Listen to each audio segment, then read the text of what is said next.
My name is Elizabeth Bergen, and today I will be doing a book report on the book Because of Winn-Dixie. For my book report, I will be doing an interview. But before I start the interview, I would like to read a few excerpts from the book. Let's begin.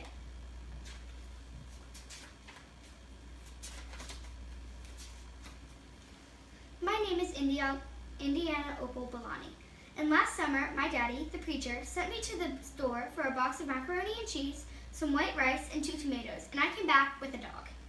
This is what happened.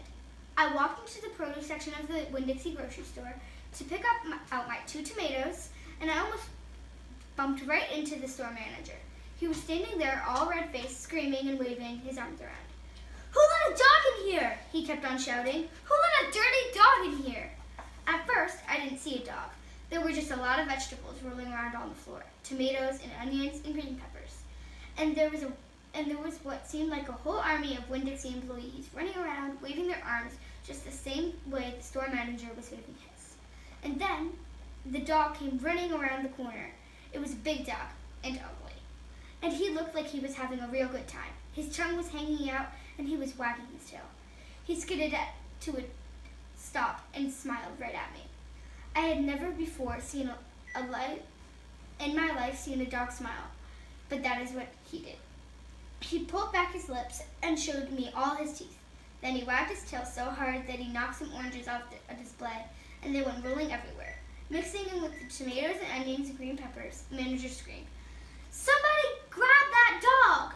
The dog went running over to the manager, wagging his tail and smiling. He stood up on his hind legs. You could tell that all he wanted to do was get to face to face with the manager and thank him for the good time he was having in the produce department. But somehow, he ended up knocking the manager over, and the manager must have been having a bad day because, lying there on the floor, right in front of everybody, he started to cry. The dog leaned over him, real concerned, and licked his face. "Please," said the manager, "somebody call the pound." "Wait a minute," I hollered. "That's my dog. Don't call the pound." All the Winn-Dixie employees turned around and looked at me, and I knew I had done something big, and maybe stupid too, but I couldn't help it. I couldn't let that dog go to the pound. Okay, for the interview, I will be playing the main character, Indiana Opal Bellani. Hello, Indiana Opal. I am Julia, and I will be interviewing you today.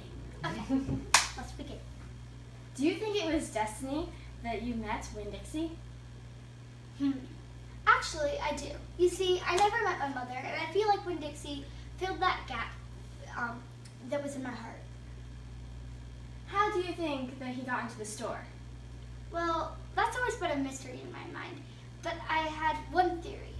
Well, since I kind of thought it was destiny, I thought that maybe he somehow just got there. I don't know. Okay.